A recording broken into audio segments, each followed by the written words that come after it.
Alright, Stars fans, this is game 15 of the 2015-2016 season for your Dallas Stars. We go up against the Detroit Red Wings, a team that has pretty much had Dallas's number for the longest time. I think this game right here was the second or third time that we have only beaten them in like 5 seasons. So Detroit has always been really good up against Dallas. And as always, we start these videos off with past predictions from the last video. Quinn, you said if Dallas were to come on top, they would get a score of 3-2. You said Detroit, if they were to come on top, it'd be a score of 4-3. Now I said that if Dallas were to come on top, it would be a score of 4-2, a little more of what the score could have been. And I said if Detroit were to come on top, it would have been a score of 3-1. And I usually base that off of, when I look at past predictions, I usually like to look at past records from like the past 2-3 seasons to see how Dallas is really matched up with and how the team that they're playing against is playing so far. And from the get-go, Dallas has early momentum. They have zip.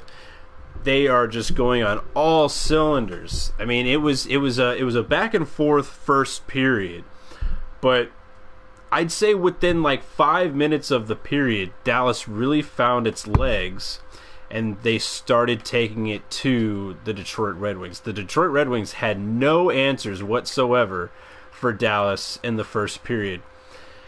Now, I'd like to talk about the power play that Dallas has. They come into this game at second in the league, and I think, did they say it was first overall with the road power play? Is that what they were saying? It was like 38.5% or something. It's something ridiculous. And whenever you have the lineup of the first unit that we have with Ben, Sharp, Spezza, Sagan, Klingberg, I mean, it's amazing that they don't score every single time that they're on the ice.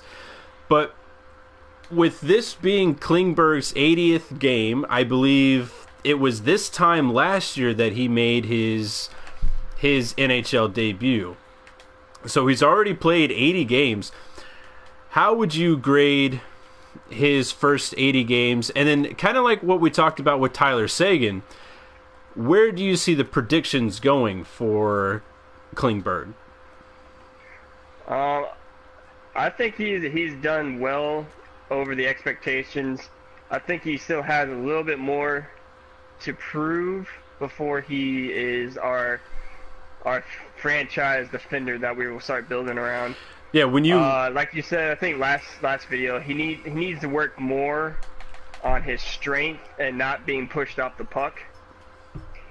I know he has his gritty side and he has strength to him, but he needs just a little bit more. Put him at that he definitely level. needs more up top strength. He just looks like he's a twig out there.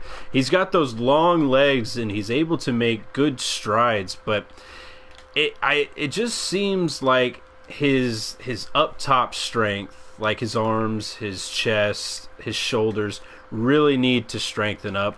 And I would agree that he does need to get stronger, because there are times that he does get pushed off the puck, and it's not his fault. I mean, he still has time to come into his own and really get the strength and conditioning down.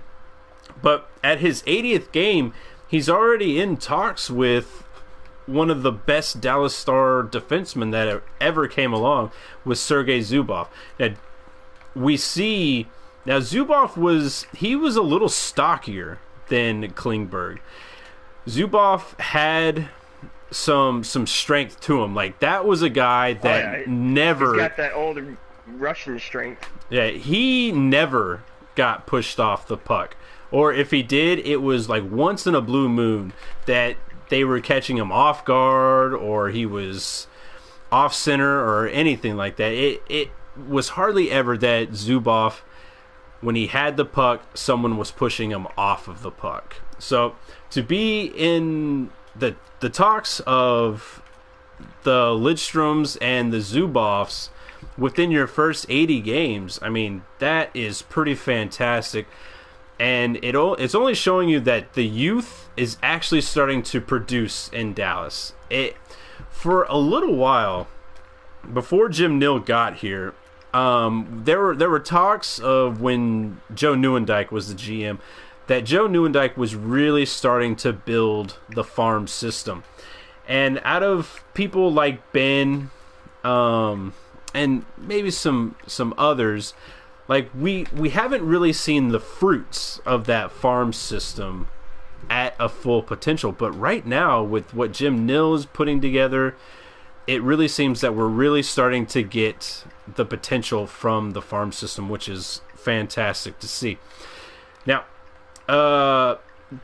talking more about Klingberg has that vision that it seems that he knows exactly how to delay, pull defensemen, pull forwards over to him, that gets them all looking at him. And I think it has to do with a lot of his puck management, his feet. He's got those little twinkle toes that he does at the blue line that just mesmerizes everybody. And then it just left Sharp just pretty much all alone, uncontested on Howard.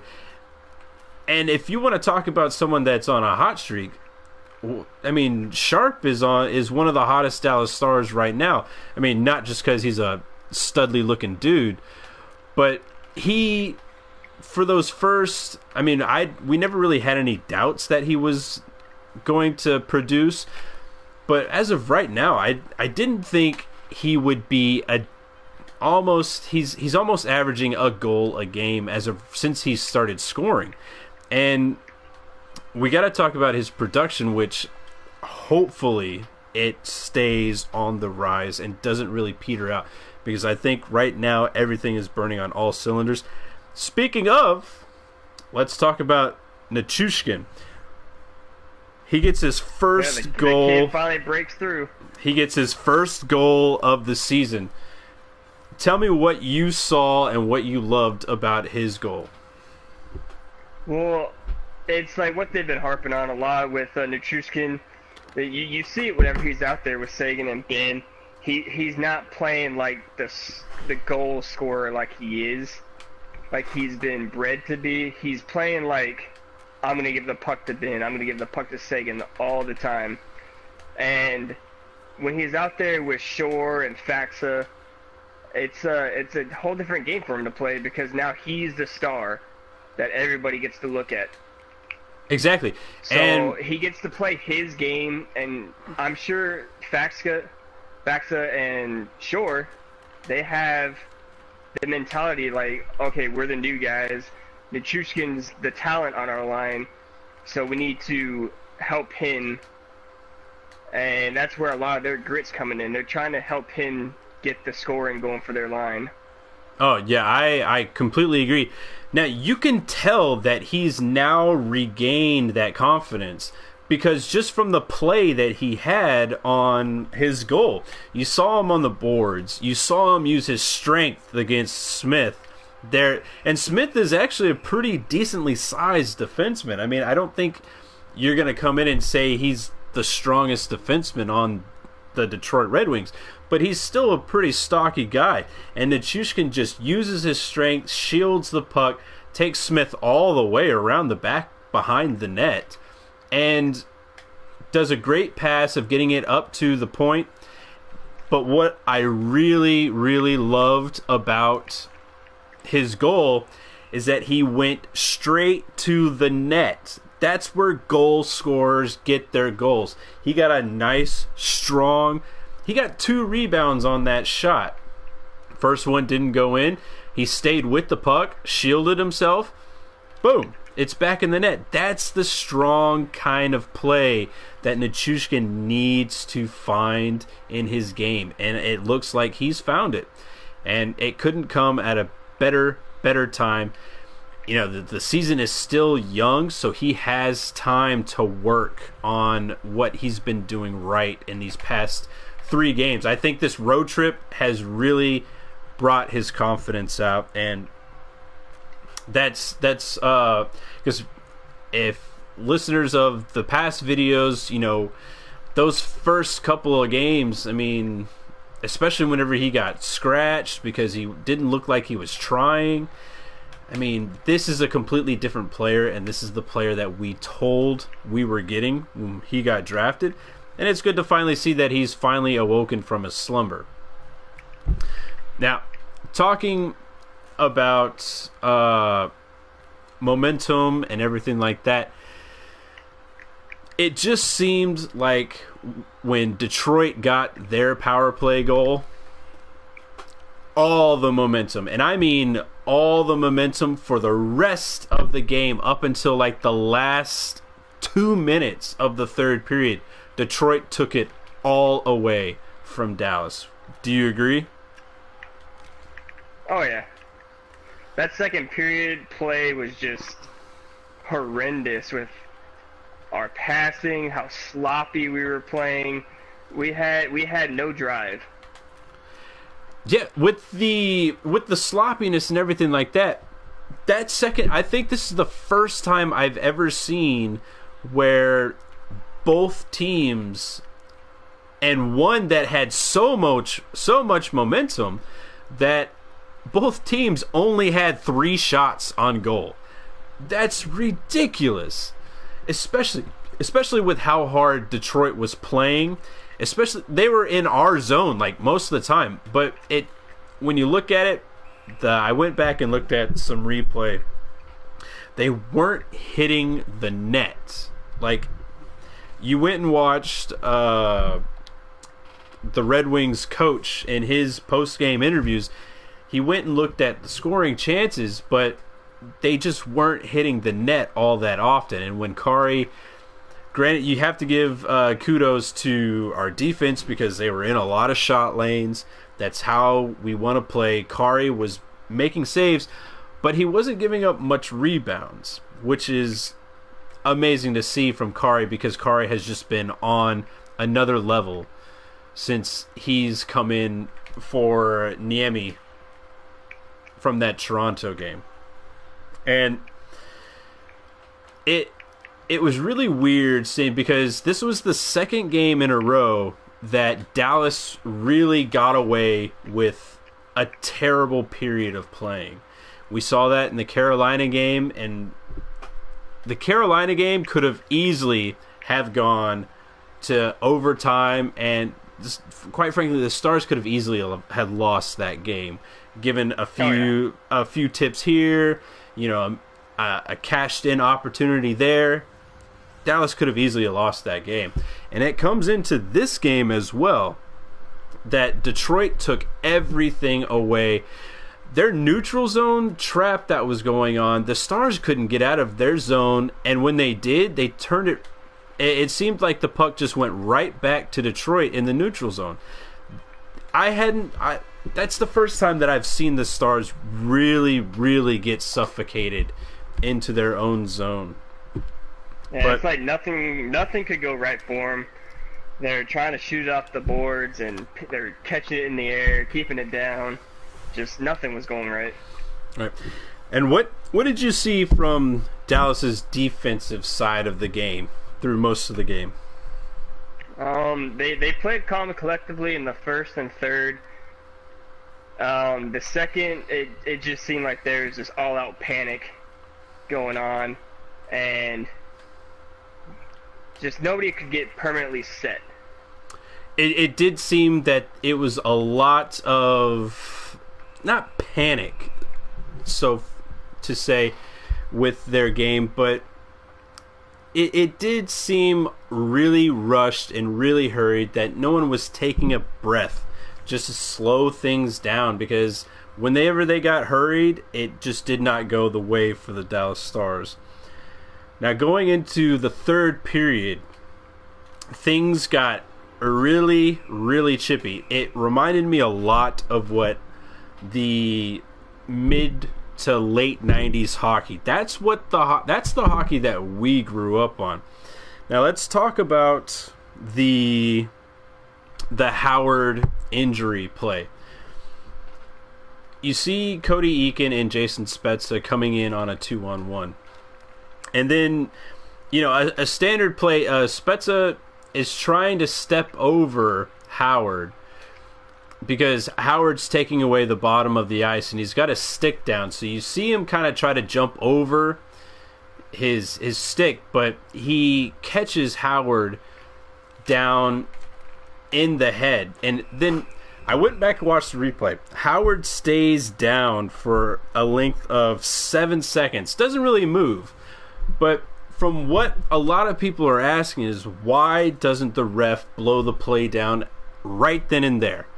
As soon as Howard, gets hit, if you go back and look at the replay, the ref isn't even looking at Howard. He's looking to see where the puck is. Now, I'm not saying that's a justification as to why the puck didn't get, or the play didn't get pulled down, but hockey fans need to realize is that if the puck is loose and no one has clear possession of it, the play is going to continue. I mean, it's loose right there in the crease. I mean, wouldn't it also? They don't call the play dead until the team with the injured player gets it. Exactly. I mean, they get possession back. Usually, unless there's like an apparent injury, or the team that has the injury has full possession of the puck. But after that 7 seconds, it takes 10 seconds for Detroit to really get what you would consider full possession. Now, I'm talking full possession as what gets called if there's a penalty against their team. You slap at it, or you have enough possession to slap it away.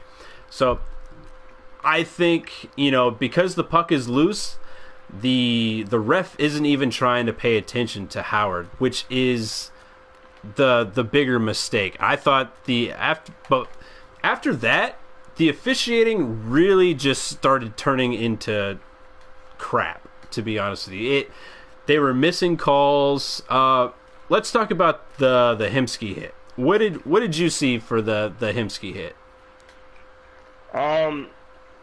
I've been reading in a lot of the things that everybody was like, oh, he threw an elbow to the head, and they're all bringing in that rule of the principal form of contact, and the point of contact is his hips and his shoulder. Now, the result of the momentum from the hit, it throws the rest of his body, and it seems like it's a hit to the head, but Eriksson's head hits the glass. Correct. There's no contact with Hemsky's body. And, he got cut from his face colliding with the ice. Or not the ice, with the glass. Right. Now, I went back and watched the replay too, because that is another one of those hot sports moments that's happening. Hemsky does leave his feet. He leaves his skates. They come off the ice before he makes the initial hit. Does the initial hit his head? No, I don't think so. From the angle that we were given, and the only replays that I was able to find are the ones that are looking at their backs. Now, if we had one from the side or to the front, it would give a clearer image to see if it was on his head. I don't think it was. I think, like you were saying, it's mostly shoulder, and the momentum takes his head into the glass. But I do think Hemsky should have at least gotten a boarding penalty. Oh, yeah. He should have got a penalty. They both should have got penalties out of that. Correct. I think Eriksson was justified for being angry at Hemsky, but I do think that he should receive a roughing penalty because he's trying to fight a player. He's already dropped his gloves for a player that has no means to fight at all. And we usually don't see that out of Hemsky. So for him to really try to fight Hemsky was, nothing was going to come out of that. I'm saying, his anger is justified, but the penalty was also justified for him. And how Hemsky doesn't get a penalty out of that is a little beyond me. I mean, but that's where it really comes into how the officiating really was for the game. And Dallas took a lot of penalties in this game. When you see Dallas take a penalty, what's the first thing that comes through your head? What was the question? Say it again. You were muffled. When you see Dallas get a penalty, what's the first thing that goes through your head? Why the hell are we taking a penalty?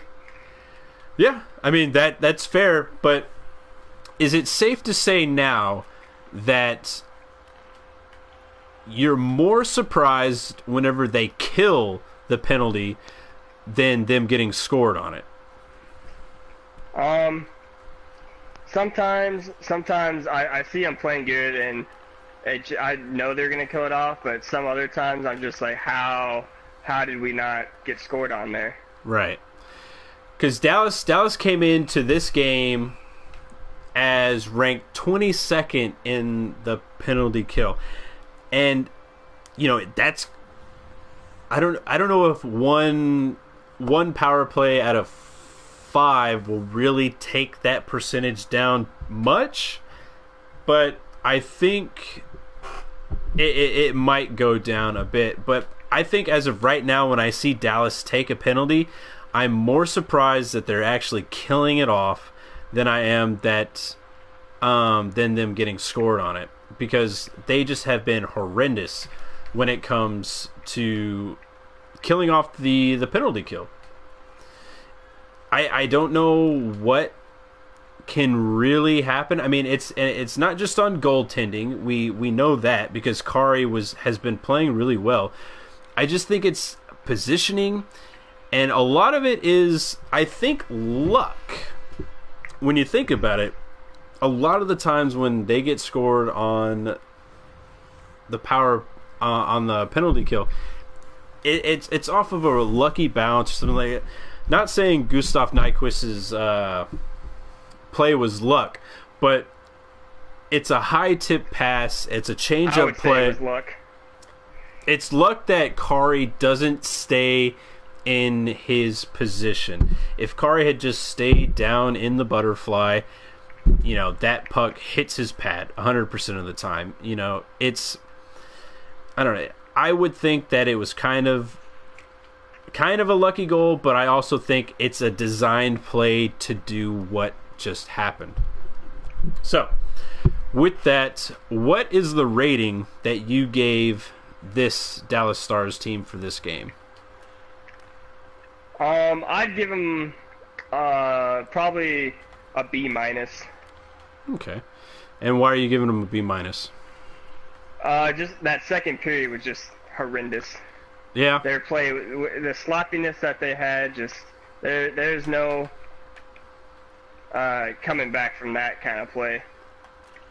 No, I agree. I think I wrote down my rating of a C+, because they were very, very lucky to get out of that game the way they did. I think that second period with how they lost momentum, and the third period how they just didn't have anything going for them until about like 8 minutes left in the period. I mean, hell, we only had a 1-goal lead because Detroit didn't do anything with the puck in the second period. So Dallas got lucky that they came out with a regulation win. I would not have been surprised if it went to overtime, but I gave it a C+ just because of the just suffocation that they suffered on the hands of the Red Wings. But the Red Wings play like that, and the Stars have always played like this against the Red Wings. I mean, the Red Wings have always had our number. And with that, we will go into predictions for the next game. We're playing the Toronto Maple Leafs. This will be the revenge game. what do you think is going to be your predictions? I don't know. It's tough to read. I want to say Dallas will come out. They'll know that they lost, and that'll give them the incentive to come out and play hard. And since it's at home, they'll have that extra motivation to play for the fans. So I'm going to say Dallas will come out with a 3-1 victory. Okay. And is that your only prediction, or so are you confident that Dallas gets the win? I'm pretty confident Dallas gets the win. Okay. So, with that prediction, I will give mine. I will say if Dallas is to come on top, it's going to be a score of what do I like? Because I mean, Toronto is a weak team, and I want to say that they're going to put up numbers against them, but you just don't know how this team is going to play against these types of teams. So I'm going to say the score is going to be, I like 3-1 to be the score for this, but if Toronto comes on top, I think it's going to be another one where the Stars just don't have it. I mean, they're coming off of a high, they're coming off of a good road trip. I mean, they just went 3-1 on their road trip. But when you come home, they could have one of those little ego trips that just takes them out of the game. And they let this one slip by. Kind of like how they did in Toronto. So if that does seem to be our... I mean, so I'm going to say if Toronto comes on top, it's going to be I'm going to say it's the same score, 4-1.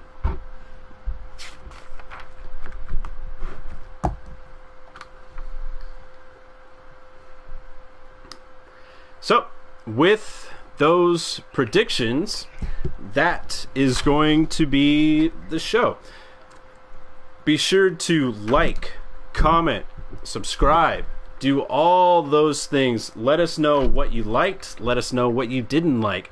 Any feedback helps. Be sure to tune in after every game. We will have a video up. If you want to catch us on the live stream, we usually do it the day of, or the day after, around 3-4 o'clock Central Time. And as always, be sure to tune in next time.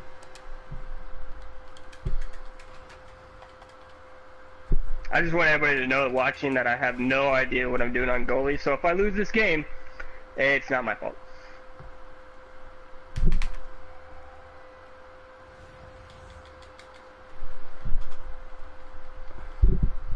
Oh, actually, you know what? There is one thing that I would like to discuss just real fast.